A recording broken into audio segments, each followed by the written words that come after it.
always have a shot where we can read their name on their bib. So if we misidentify someone, it is something we hate doing, but it oftentimes happens. So we apologize in advance.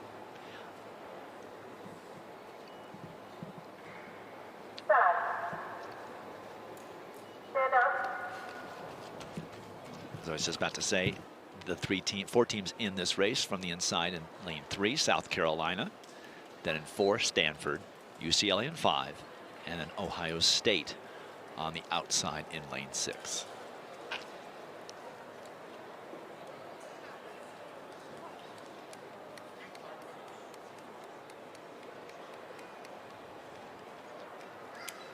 Angel Frank, that's who is supposed to be leading off according to our relay card.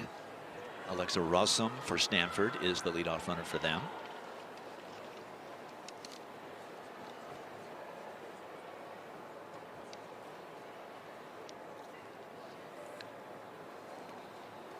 You can win the title from any of the 3 sections, but the best teams with the fastest times are in the 3rd section.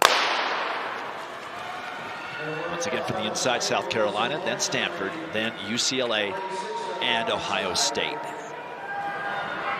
Well, just looking at this relay card, Dwight, we got some exciting runners coming up for Stanford on the 3rd and 4th leg. Juliet Whitaker and Royson Willis will be in the 3rd and the 4th legs for the Cardinal. And it's literally been 40 minutes since the 800 meters. Ohio State taking the early lead over Stanford, then South Carolina, and then UCLA. Each of the runners running 2 laps. And lots of things can happen with that relay baton pass.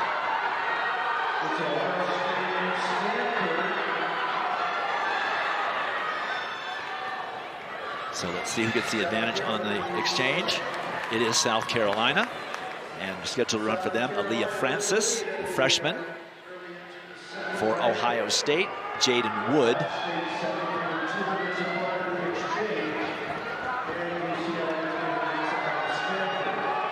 And for Stanford, that is Maya Valman, daughter of Andrew Valman, part of the world record-setting 4x400 relay for the U.S., and Meredith Rainey, who is a pretty outstanding 800-meter runner, former NCAA champion in her own right for Harvard. And I got a chance to talk to Andrew Valman this morning. Coming down the elevator, he was supporting Stanford, you know, supporting there, but Andrew Valman and I were on many world championship teams together. At one point, he was the best 400-meter runner in the world. He is the coach at Maryland, and Meredith Rainey helps out. 52-14 for South Carolina. Maya Valman splitting 52-38 for the Cardinal. South Carolina followed by Ohio State, now UCLA into 3rd. Juliet Whitaker of Stanford, the freshman on anchor. J.J. Clark has her working out here at the national championships.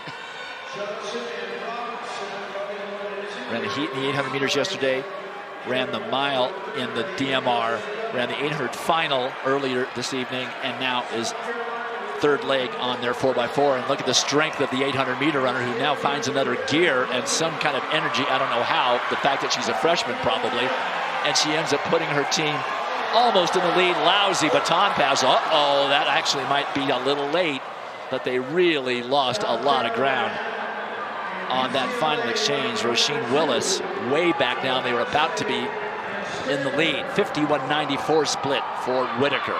Well, Juliet Whitaker, she just had great turnover in that last 100 meters, but as Roisin Willis was going out, she took her eyes off the baton. She didn't get the baton in her hand, and it's the responsibility of the outgoing runner to make sure you get the baton before you start running.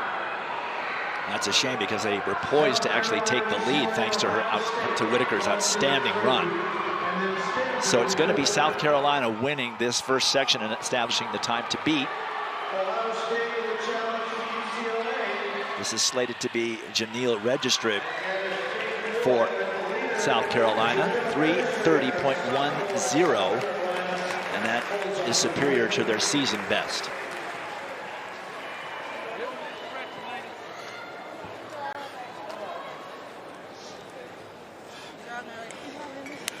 So let's take a look at that unfortunate pass. Juliet Whitaker running a great last 100 meters.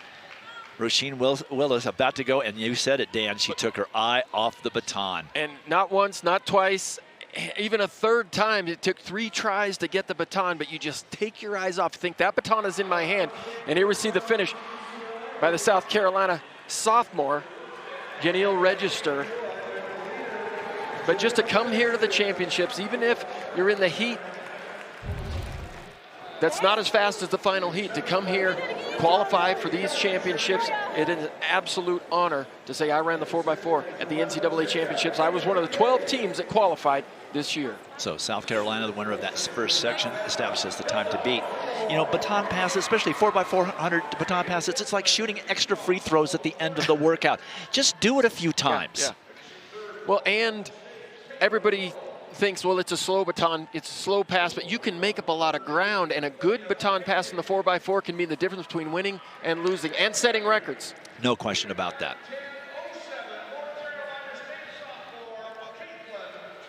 All right, second section of 3. Wildcats of Kentucky will start in lane number 5.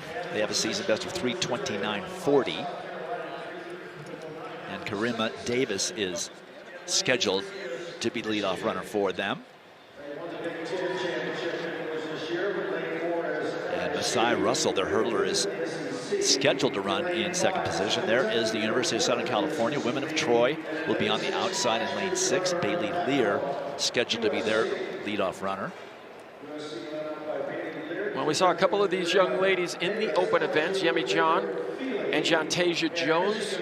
Saw them in individual events in the 400 meters. And talking to Quincy Watts, he was just one of the things he really wanted his young ladies to accomplish at these championships was to run clean races, stay out of trouble, get here, get some experience, but just absolutely run your best with those clean passes. Our crack staff man, Rich Benoit, is trying very hard to get all the relay runners correct. LSU's had some changes because Faber Ofili has withdrawn from the team. She was going to lead off. So their squad has seen some shuffling, but no one else in this second section. Well, that's one of the issues, I think, Dwight, about the schedule. You got all the women and then all the men. Short amount of time from the 200 meters to the 4x400 meters. Yeah, I'm not understanding why they're doing this. If I'm the coaches, I don't think I like that. If I have people who are I'm counting on to double back. Well, and there's how many people on your team run the 200 meters and are part of that 4x4? We see Julian Alfred listed to run for Texas. I think that's going to be a real stretch for her to come out after she did that 200 meters and then run a leg on the 4x400 meters for Texas. And boy, Texas needs to run well. Kentucky gets the pole, followed by Southern Cal, LSU, and then Michigan.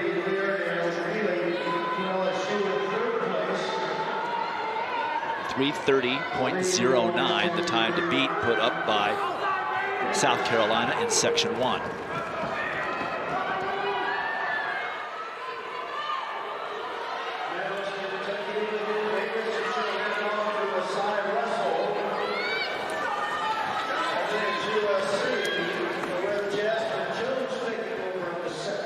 So the first baton pass, and it is Kentucky remaining in the lead. And this is the runner-up in the women's 60-meter hurdles, Masai Russell. Love to see her get out here, mix it up with these 400-meter runners. So easy to think, oh, she does the 60-meter hurdles, she shouldn't be in shape to run a 400. But as a sprinter on any collegiate team, you're pretty much asked to run any distance between 60 and 400 meters. That's Jasmine Jones for the women of Troy in the lead, followed by Masai Russell. For LSU, that is Michaela Rose back from the 800. Another athlete who would have had more time if they would combine the men's and women's meets. SC handing off first to their anchor, Jontasia Jones, and for Kentucky, Dajur Miles. Well, that was a little curveball they threw at us. I think that was Hannah Douglas for LSU. This is Michaela Rose for LSU. Well, that is a correction from Rich Benoit, or I've got my legs a little bit fouled up. I'm one leg ahead of where I should be. That is exactly correct. Here's Michaela Rose for LSU, but they are well back. It's USC with Yemi John and Kentucky, Crystal Mosley. Now they're getting ready to hand off for the anchors.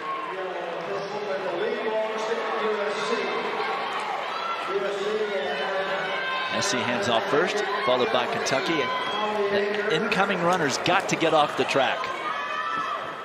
Well, they have got to get off the track, or they got to stay in that place. So because when they're moving and the incoming and the outgoing runner is moving, too many collisions. We saw it horrible at the SEC championships. I've never seen such bad passing and carnage at this year's SEC indoor championships. Again, just something you can practice and something the coaches have got to drum into their heads. So very close between SC leading and Kentucky. Dejure Miles poised to make a move, but Jantasia Jones doesn't want to give it up.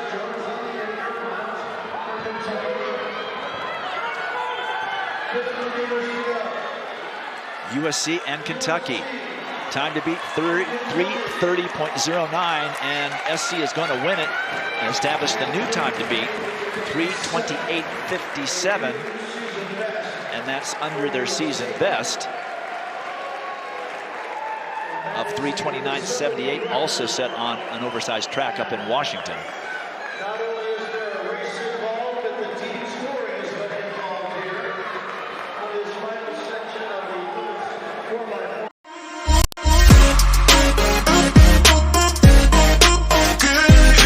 The third leg, she just set her 200-meter collegiate record less than 45 minutes ago. There are the lane assignments. The team title is coming down to this. Watch the baton passes, watch the line. Everything is in play here in this final event of the meet. From the inside, the Aggies are A&M, Gators of Florida in 4, Razorbacks in 5, Longhorns in 6. Well, and here goes Amber Anning. She takes off with a vengeance in that first 100 meters. She knows what's at stake here for the Arkansas Razorbacks. Anning for Arkansas, Rachel Helbing, the senior for Texas, and she's well back at the break. For the Gators, it's Layla Owens, the sophomore. We didn't see good turnover for Anning in the open 400. And here comes Layla Owens to pass her on the backstretch. With these Arkansas Razorbacks, they've got so many great 400-meter runners. Talking to Chris Johnson this morning, I said, "What's your plan?" And he said, I got an A squad and I got a B squad, and you can guarantee if it comes down to it, I'm going to run my A squad. Gators pass first, but they're challenged for the pole, or for the lead. It's Nikisha Price of Arkansas who gets rebuffed by Jayla Hollis, just won't give her that front running. And for Texas, Rashida Adeleke has a lot of room to make up.